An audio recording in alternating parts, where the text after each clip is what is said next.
레리 어스번이라는 목사님이 쓰신 책 당신의 열심이 위험한 이유, 이렇게 한국어로 번역된 책. 제가 이 책을 기사를 읽으면서 나의 열심이 위험한 이유가 있는가? 자기에게 먼저 질문하고, 또 우리 성도님들을, 우리 교회뿐만 아니라 보통 우리 예수 믿는 기독교인들 성도님 생각할 때 우리 그리스도인들이 교회에서 열심히 내고 봉사하고 섬기는데 당신의 열심이 위험한 이유. 이 책 제목이 참 흥미롭습니다. 그래서 제가 이 질문을 던져봤을 때 한 가지가 저는 매우 염려스럽고 조심하고 경계합니다. 그 말은 뭐냐면, 예를 들어서 우리 성립교회를 적용하자면 열심을 내서 뜨겁게 헌신적으로 봉사하는 분들, 거기에 무슨 위험이 있는가? 한 가지만 나누려고 합니다. 그 한 가지가 뭐냐면, 나의 열심이, 또 여러분들의 주님 사랑, 교회 사랑, 헌신 열심이 진리, 성경 66권 진리의 말씀으로 절제가 될 수 없을 정도로 뜨거운 열심이라면 그건 위험합니다. 이해가 되십니까? 우리가 한국 드라마 오래전에 진리와 사랑, 진실과 사랑인가 이런 게 있었던 것 같은데, 진리와 열심, 그 열심이 진리라는 성경 66권 테두리 안에서 열심히 해야지, 그 테두리, 진리의 말씀 테두리 밖에서 통제가 안 되는 뜨거운 열심이라면 그 열심은 분명히 삐뚤어 나가고요, 교회에서 그 열심으로 발언을 하게 되고요, 그러다가 관철하려고 그러고요, 자기 뜻을.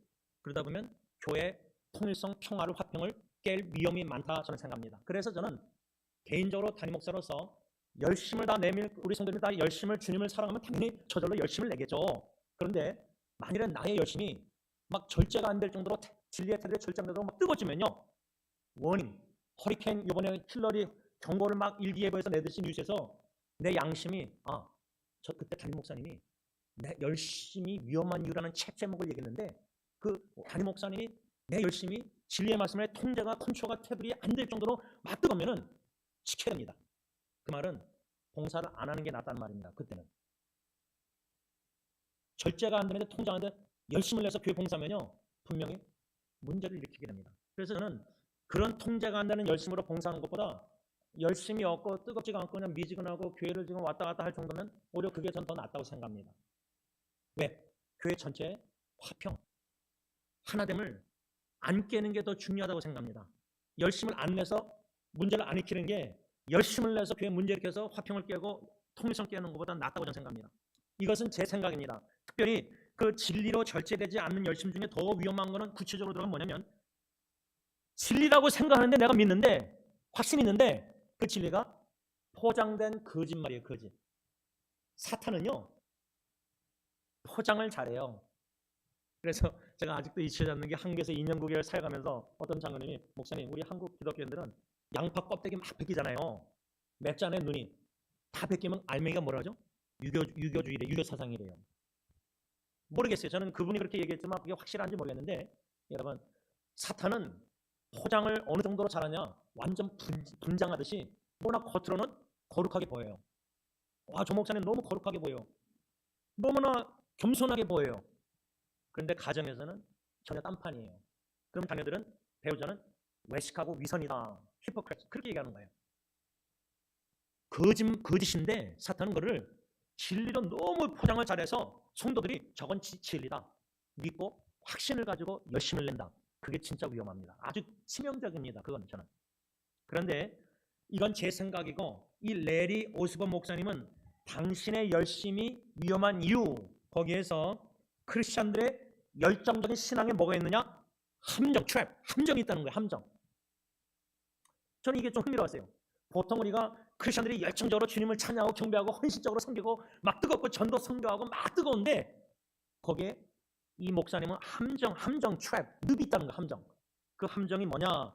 한마디로 저는 이분이 쓴 기사를 보면서 책에, 열정적인 그리스도인들이 예수 안 믿는 사람이나 교회 안에 형제자매들, 성도를 볼 때 어떤 함정? 너무 쉽게 마음속으로 판단한다는 거예요. 판단.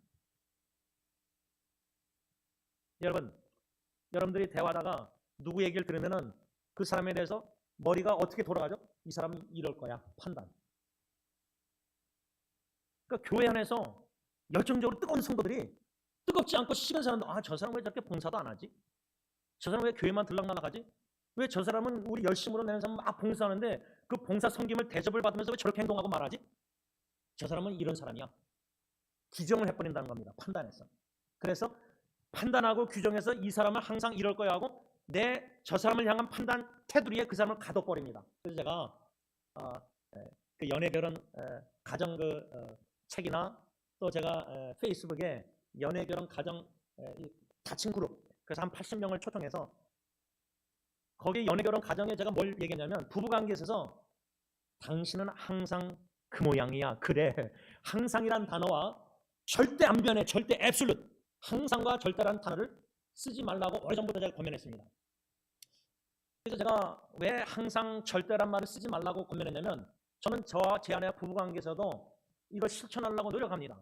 예를 들면 제가 제 아내를 바라보고 20년 살아냈으니까 내 아내는 이래 하고 테두리에 아내를 가둬버리면 그리고 아내는 당신은 항상 이래 그러면은 주님이 내 아내를 사랑해서 주님이 내 안에 성령님이 계속 변화시켜서 성화하고 그렇게 하시고 예수 닮아가게 하시는데 남편이 내 아내를 요 테두리 안에 판단에 가둬버려요. 당신은 항상 이래. 그러면 아내 변화될 가능성을 내가 막아버리는 거예요. 예를 들면 우리 부인들 남편은 직장에서 일 갔다 와가지고 집에 와서 양말을 딱 아무데나 던져버리고 딱 텔레비 앞에서 신문을 리모컨 쪽으로 항상 당신은 그래. 근데 또 실제로 그래요. 그런데 언젠가는 리모컨치를 내려놓고 언젠가는 양말을 빨래통에 넣을 날이 온다는 믿음을 가지고 당신은 항상 이 모양이야 이거 하고 기도하면서 하나님께 양말을 빨래통에 넣을 날이 오기를 소망하면서 기도하고 기대하면서 당신은 항상이라는 단어를 안 쓰는 거예요. 절대 당신은 안 변할까 절대란 말 안 쓰는 거예요. 예수님을 믿고요 생각형으로 내가 예수님께 가까이 나가고 내 아내가 예수님께 가까이 나가고 남편이 먼저 예수님께 가까이 나가서 닮아가면서 주님과 아내의 사이의 징검다리 역할을 나를 밟고서라도 내 아내가 예수님께 가까이 나갈 수 있다면 그렇게 남편이 희생한다면 그런 주님 중심된 부부관계라면 항상 변화의 가능성은 있는 겁니다. 내가 볼 땐 내 아내가 남편이 절대 안 변할 것 같아도요 주님이 내 안에 남편을 사랑해서 선택해서 예수 믿게 해서 구원해서 세 사람에서 성화 거룩하게 변화를 역사를 조금 1mm라도 일으키신다면은 그래서 저는 부부관계 상담할 때 남편 아내 입장에서 내 아내가 남편이 획가닥 변화되길 원해요. 성령 충만해서. 그러지 말고 1mm 오늘 변화됐어.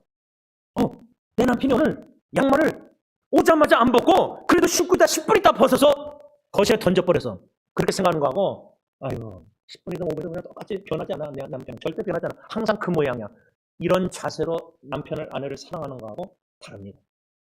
여러분 우리가 쉽게 상대방을 지금 머리가 빨리 돌아가서 판단하고 있다. 주님을 향한 열심과 교회를 향한 열심이 있는데 왜 저 성도는 열심을 교회를 안 낼까? 왜 교회를 이럴까? 이렇게 자꾸만 생각에 사탄이 심어놔서 쉽게 상대방을 판단하는 열정적인 그리스도인들의 이 함정이 이 목사님 말대로 저는 있다고 생각합니다. 제 자식에게도 있다고 생각합니다. 제 아내가 저에 대해서 칭찬하는 것 중에 하나가 당신은 새로운 사람도 만나도 이제 판단을 저지를 잘 안 한대요. 근데 그런 아내가 저를 좋게 본 거고 하나님은 불꽃 같은 눈으로 제 스쳐가는 생각도 아세요. 그러면 제가 스쳐가는 생각에 저 사람은 왜 저럴까? 이런 생각 안 하겠습니까? 듭니다. 그냥 스쳐 지나갈 뿐이에요. 근데 위험한 게 뭐냐면 사탄은 알을 까게 만들어요. 머리 여기에다가 보금자리에다가 저 사람은 왜 저러지? 그냥 스쳐하고 지나가다 넘어가야 되는데 이게 여기 주저앉아 버려가지고 알을 품어가지고 아마 저 사람은 이래서 저럴 거야. 저 사람은 교회 봉사하는 이유가 분명히 저 사람의 이러다 보면 판단의 죄를 정죄까지 가는 죄를 내가 주님의 재판자리에 앉아가지고 재판장이 돼서 심판자리에서 저 사람 정죄해버리는 거예요. 이 위험이 누구에게 있느냐? 열심 안 내는 성도들은 그거 없어요. 왜? 그냥 관심이 별로 없으니까. 그런데 열정적인 크리스천들은 열심을 내니까 열심 안 내는 성도들이 너무 잘 보이고 나는 이렇게 하는데 왜 저 사람 안 하는가? 자꾸만 피가 안 나는 거예요. 그 중에 좋은 예가 성경에 어디 나오죠? 누가복음에 예수님이 나사로 집에 방문했는데 두 자매예요, 자매. 식구의 식구. 언니 마르다, 여동생 마리아. 근데 여동생 마리아는 예수님 발 아래에서 주님의 예수님의 음성을 듣고 있는데 언니 마르다는 예수님이 집에 갔으면 여러분들 어떻게 하겠어요? 최고의 음식을 대접 안 하겠어요? 음식 막 풍족하게 준비하는데 누가 보이죠? 예수님 발 앞에서 가만히 아무것도 안 하고 있는 내 여동생이 보이는 거예요. 요한복음 21장에 부활하신 예수님이 제자들에게 나타났을 때 베드로에게 너가 나를 사랑하냐 3번 질문하는 기억하시죠? 근데 그 말씀 계속 끝까지 읽으면 어떡하죠? 사도 베드로가 예수님께 누구에 대해서 말하죠? 사도 요한에 대해서 말해요. 그러니까 제자들도 서로 비교하고 서로 보고, 왜 저 사람은, 아니 언니가 여동생, 왜 내 여동생은 예수님 발 앞에서 저렇게 음성만 듣고 왜 나를 안 도와주냐, 음식 준비 같이 해야 되는데. 우리 부인들 남편이 부엌에서 같이 내려와서 음식 준비하기를 얼마나 원하시겠어요, 그렇죠? 열정적인 그리스도인들이 이러한 마음에 쉽게 남을 판단하고, 제가 볼 때 더 나가서 정죄하는 죄까지 보면 위험한 함정이, 트랩이 열정적인 그리스도인들에게 있다, 이렇게 이 목사님이 얘기한 거예요. 어떻습니까? 그러면서 이 오스본 목사님은 쉽게 판단하는 이 모습을 엿볼 수 있다고 하면서, 이러한 판단하는 사람들이 신실한 크리스찬들인데 우리 보기에 그들은 우연한 바리새인이라 이렇게 말했어요. 우연한. 그러니까 바리새인이면 외식하는 거 아니에요? 겉과 속이 다른. 근데 신실한 크리스찬들이 열정적으로 봉사하면서 쉽게 판단하는데, 이분들은 의도적으로 바리새인이 된 게 아니라 우연한 바리새인이라고 이렇게 칭한 거예요, 이 목사님이. 흥미롭습니다. 그러면서 코테이션하면 뭐라 하냐면, 우연한 바리새인들은 헌신과 신학적 성숙과 열의, 어떤 일을 이루기 위해서 온갖 충성을 다하는 열의, 마음, 재정적 헌신은 타의 추정을 불허하지만 이들의 복음에는 예수님의 은혜와 긍휼이 없다. 은혜. 부부관계에 있어서도 은혜를 내가 하나님께 받았으면, 내가 자격이 없는데 예수님이 하나님의 자녀로, 제자로 용서하고 사랑해주고 오래 참고 은혜를 자격이 없는데 선물을 주신 거 아니면은, 내가 내 아내에게, 남편에게 은혜를 베푼다는 거는 내 남편, 아내가 나의 이런 사랑, 일과 봉사, 성의 받을 자격이 없지만 예수님이 나를 그렇게 은혜를 베푸셨기에 나도 은혜의 통로가 될 뿐이에요. 근데 그런 은혜가 없고 긍휼, 자비가 없다는 거예요. 우연한 바리새인에게는, 남을 판단하는, 쉽게 판단하는 사람은. 그러면서 이 오스본 목사님이 뭐냐면, 어떻게 보면 우연한 바리새인, excellent Pharisees, 우연한 바리새인들은 종교적 열광주의와 금욕주의에 빠져 있다. 종교적 열광주의. 이 말 하니까 오카노 목사님이 제자련은 한국에서 최초로 하셨잖아요. 근데 그분이 뭘 주장했냐면 광신론을 주장했어요. 제가 이해한 바는, 광신론은 예수님의 참 제자들은 예수님을 너무 사랑하고 좋아해서 예수님께 미친 열정적으로, 그렇게 광신적으로 그 정도로 예수님을 딱 사랑하고 추종한다는 거예요. 그런데 이 오스본 목사님이 말한 우연한 바리새인들의 종교적 열광주의는, 제가 볼 때는 진리의 테두리 안에서 열광주의가 아니라 균형을 잃은 극단적인 열광주의라고 저는 생각합니다. 여러분 그 펜더넘 있죠? 추 있잖아요. 추. 이렇게 무게 재는 거 있잖아요. 금 같은 거 잴 때 이 추가 있잖아요. 여기 재는 거. 이게 진리와 사랑, 진실과 사랑, 진리와 열정, 이게 균형을 딱 잡아야 돼요. 저 같은 경우는 목사로서 가정사역과 목회, 교회, 근데 열정적으로 교회 섬기는 많은 권사인데 가정에 믿지 않는 남편 등간해서 이게 잃어버려요. 교회에서 막 살다시피 금식하고 막 24시간 기도하는데 가정은 등간이에요. 이게 다 균형을 잃었다고 봐요. 이런 종교적인 열광주의는, 우연한 바리새인들은 열심히 주님을 위해서 봉사하고 헌신 전도도 하는데 가정사역 보면은 문제가 많아요. 여러분들이 잘 모르는 저와 여러분들이. 그 왜 그럴까? 자녀들은 알죠. 배우자는. 그 왜 그러죠? 다 주님 열심히 섬기고 사랑하고 희생하고 헌신하고 막 헌금막 하는데, 아니 남편이 가정에 아내에게 살림할 책임 있으면 아내에게 재정을 마켓볼 거 다 줘야 되는데 그거 안 주면서 막 헌신하고 성경금하고 교회 헌금해요. 제가 그런 상담을 해봤어요. 남편이 자기한테 살림할 돈을 안 준다는 거예요. 한 달에 얼마씩. 이게 다 열광주의 뭐죠? 종교적? 이 균형을 다 잃어버리고. 근데 열심을 내는 사람들은요, 열심히 막 이게 뜨거워서 이렇게 기울이고, 열심히 없는 사람은 또 너무 이렇게 돼 있어요. 그러니까 진리와 열심, 사랑이 이게 균형을 다 이뤄야 돼요. 근데 중요한 건요, 열정이 우선순위가 전 아니라고 봐요. 여러분, 열심이 우선이 아니에요. 사도 바울이 예수님 만나기 전에 바리새인으로서 얼마나 열심히 했느냐, 빌립보서 말이죠. 열심으로는 내가 교회를 핍박했다 그랬어요. 그러면 여러분들 들을 때, 야, 저 바울 예수 믿기 전에 저 완전 죄인이구나, 괴수구나. 그런데요, 유대인들 입장에서 바리새인은 훌륭한 열심 있는 사람이었어요. 왜? 열심으로 하나님을 사랑하고 섬기고 추정했기 때문에 하나님의 아들 예수를 따르는 기독교인들은 이단이라고 확신이 있어서 핍박한 거예요. 그러나 구약만 믿는 유대교 바리새인 입장에서는 바울 예수 믿기 전에 사울은 진짜 훌륭한, 하나님을 두려워하고 경외하는, 하나님을 믿는 사람이었어요. 왜? 구약의 하나님을 믿었지만 하나님의 아들 예수가 메시아라고 사울은 믿지 않았어요. 그래서 예수가 그리스도 메시아라고 믿는 기독교인들을 하나님을 사랑해서 열심으로 핍박하는 거예요. 근데 그게 다메섹 도상에서 예수 만나고 100% 다 변한 거예요. 아, 예수가 그리스도 메시아구나. 하나님의 아들구나. 사울조차도 예수 믿기 전에 만나기 전에는 열심으로 교회를 핍박했어요. 여러분, 이러한 열심을 내는 그 바울 당시나 우리 기독교 역사에 이 종교적 열광주의, 거기에다가 제가 초점 맞추려는 거는 금욕주의예요. 어세티즘, 금욕주의. 이 금욕주의를 사도 바울이 오늘 골로새서 2장 20절에서 23절 말씀에 경고하고 있는데, 이 금욕주의 21절에서 23절만 봅니다. 곧 붙잡지도 말고 맛보지도 말고 만지지도 말라 하는 것이니 이 모든 것은 한때 쓰이고는 없어지리라. 사람의 명령과 가르침을 따르느냐, 이런 것들은 자의적 숭배와 겸손과 그다음 뭐라 했죠? 몸을 괴롭게 하는 데에 지혜 있는 모양이나 오직 육체 따르는 것을 금하는 데는 조금도 유익이 없느니라. 사도 바울이 골로새 교회 성도들, 라우디게 교회 성도들, 얼굴 본 못한 성도들에게 이게 편지 쓰면서 21절에 말고 말라. 여러분, 우리가 율법주의 경고 주의하는 거 말씀 여러 번 받았지만, 교회 갔는데, 처음 갔는데 이 교회는 너무 보수적이라서 이것도 하지 말고 저것도 하지 말고 일어나서 박수 치지 말라 그러고 막 하지 말라. 그런데 사람의 명령과 가르침, 그러니까 교회의 관례, 교회는 항상 이래서 전통적으로, 근데 좋은 성경적인 전통은 지켜야 됩니다.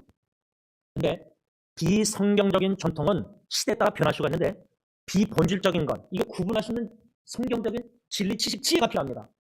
지금 많은 기독교 교회, 특히 보수적인 교회라는 교회는, 우리 교회도 마찬가지입니다. 장로교 합동처, PCA 교회, 좋은 성경적인 전통이 있지만은 본질적이지 않는 시대에 변하는, 예를 들자면 여러분, 저희 아버님 세대 때 금식기도 하잖아요. 그러면 그때는 음식만 먹지 않고 제가 물만 마시고 주스 같은 것도 안 마셨어요. 건강 주스, 그렇죠? 근데 이 세들 금식하는 거 보니까 이제 사천 동생 목사도 오래전에 이 주스를 마시면서 금식해요. 여러분, CCC 캠퍼스 크리스천 크라이스트의 빌 브라인 목사님 돌아가셨지만, 한국의 KCC의 김중건 목사님 영향 많이 받아서 막 이 미국 CCC 캠퍼스 사역자들도 막 금식할 때 그분들은 한국 목사님처럼 금식 안 해요. 그러면 옛날에 물만 마시고 금식하신 분들은, 야, 어떻게 미국 분들, 저 2세들 어떻게 저렇게 건강한 주스 주스 마시면서 금식하는가 판단하면서, 저건 금식 아니다. 그러면 성경에 금식에 대해서 물만 마시라는 말씀이 있습니까? 음식을 금한다. 금식, 패스팅. 마태복음 6장 16절 18절 힘든 성경 예수님이 말하냐면, 너희는 금식할 때 위선자들처럼 슬픈 표정을 짓지 말아라. 그들은 금식하는 것을 다른 사람에게 보이려고 일부러 슬픈 표정을 짓는다. 내가 분명히 말해두지만 그들은 받을 상을 이미 다 받았다. 그러나 너는 금식할 때 얼굴을 씻고 머리에 기름을 발라라. 금식하는 것을 사람들에게 보이지 말고 보이지 않는 데 계시는 너희 아버지에게만 보여라. 그러면 은밀히 보시는 내 아버지께서 갚아주실 것이다. 그런데 우연한 바리새인들은 열심을 내서 주님을 사랑해서 금식하는데 다 알아요, 교인들이. 훌륭하게 봐요. 야, 어떻게 주스도 안 마시고 이 세대는 주스 마시면서 금식하는데, 이런 식으로 금식 문화가 교회에 정착된다면, 성경에서 예수님이 말씀하는 금식에는 하나님께만 보이도록 금식하라. 그러면 은밀히 갚아주신다. 근데 바리새인들은 대표기도, 구제, 금식 모든 걸 사람들 앞에서 했어요. 그러니까 교인들 눈치 보면서 종교생활하는 거예요. 사람들 보이도록 다 하는 거예요.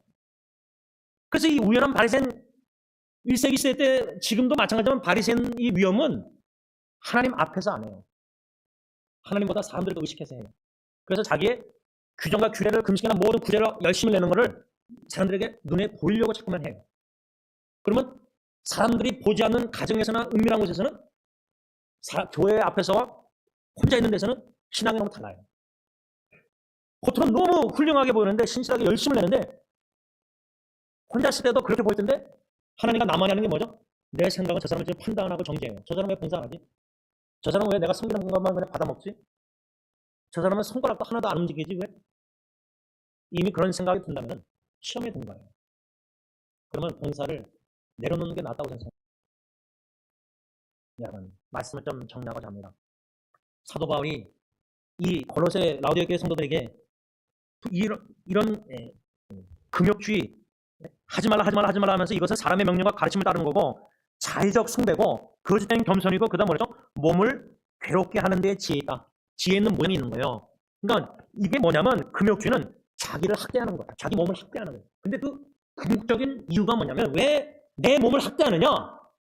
이원론적인 철학에 빠져서 옛날에 1세기 때 영은 깨끗하고 영은 선한데 스피릿, 몸은 악하다. 이 주장이에요. 근데 이거는 균형을 잃은 신앙이에요. 영혼이나 몸이나 다 중요해요. 우리 사람이 영혼과 몸으로 컴포스했는데 하나님이 영혼도 주시고 몸도 주셨는데 몸은 악하고 왜? 몸의 육신의 정력 자꾸만 죄를 범하니까 몸은 악하다고 생각하고 자기 몸을 막 학대하는 거예요. 그러니까 몸이 막 추려지니까 몸을 막 학대하는 거예요. 채찍질하고 옛날에 산에 올라가서. 그런데 균형 있는 신앙은 그리스도 안에서 이 영혼과 몸, 이 몸도 여러분 천국 가면 몸이 없어진다. 그거 잘못된 겁니다. 지금 몸과 다르지만 고린도서 15장 보면 영적인 몸이라고 해서 스피리추얼 바디라고 해서 바디, 몸. 지금 몸과 같은 몸은 아니고 썩는 죽는 죄 짓는 몸은 아니고 영적인 영광스러운 강한 몸인데 천국 가면은 이런 육신의 몸과 달리 영적인 몸이라고 그랬어요. 그러면 철학에서 주장하는 몸은 악하다. 그러니까 몸은 막 학대해도 좋다. 영혼만 깨끗하고 선하다. 그래서 막 영적화해서 신앙생활이 훌륭해 보이는데 몸은 막 학대해요. 이런 사람의 가르침과 그 정도 규례들, 자기 몸을 막 학대하고 괴롭히는 자기 학대, 이런 금욕주의를 사도 바울은 매우 주의하라 경고하고 있는 거예요.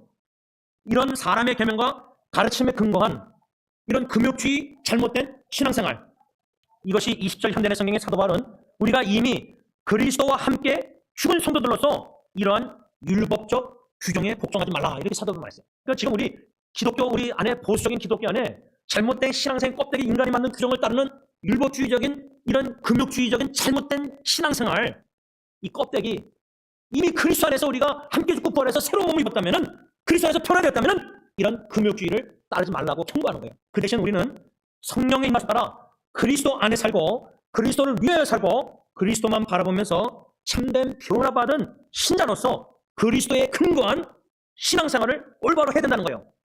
결코 사람이 제멋대로 만든 계명이나 가르침을 따라 살면서 자기 몸을 학대하는 금욕주의적인 바리새인과 같은 삶을 살지 말아야 된다는 거예요. 바라기는 여러분, 내가 자신에게 크리스천의 그 열정, 열심 훌륭한데 귀한데 거기에 함정이구나, 함정.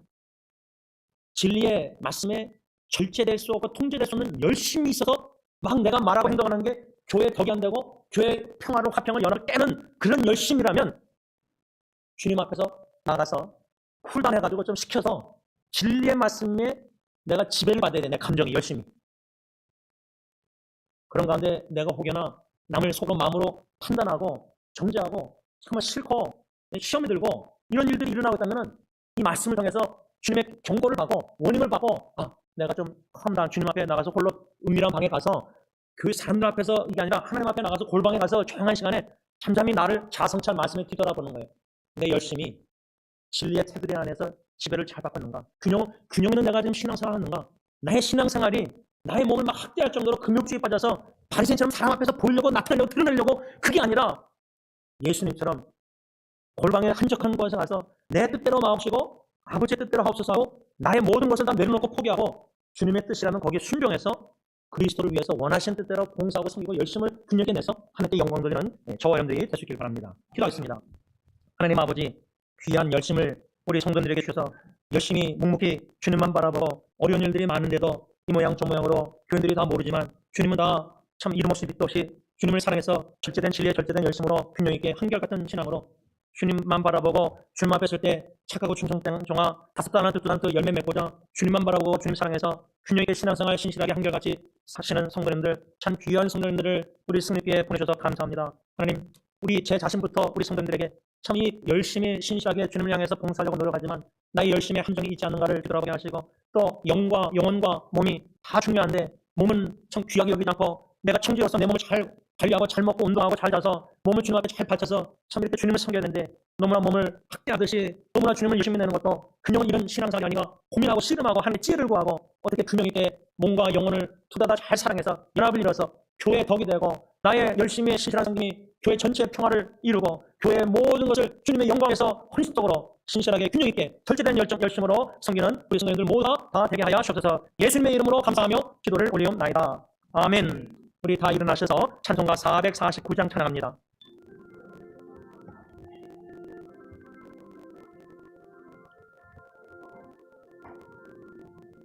예수 따라가며 복음 순종하며 우리 행할 길 환하겠네. 주를 의지하며 순종하는 자를 주가 늘 함께 하시리라. 의지하고 순종하는 길은 예수 안에 즐겁고 복된 길이로다. 해를 당하거나 우리 고생할 때 주가 위로해 주시겠네. 주 의지하며 순종하는 자를 주가 안위해 주시리라. 의지하고 순종하는 길은 예수 안에 즐겁고 복된 길이로다. 남의 짐을 지고 슬픔 위로하며 주가 상급을 주시겠네. 주 의지하며 순종하는 자를 항상 복내어 주시리라. 의지하고 순종하는 길은 예수 안에 즐겁고 복된 길이로다. 우리 받은 것을 주께 다 드리며 우리 기쁨이 넘치겠네. 주 의지하며 순종하는 자를 은혜 풍성케 하시리라.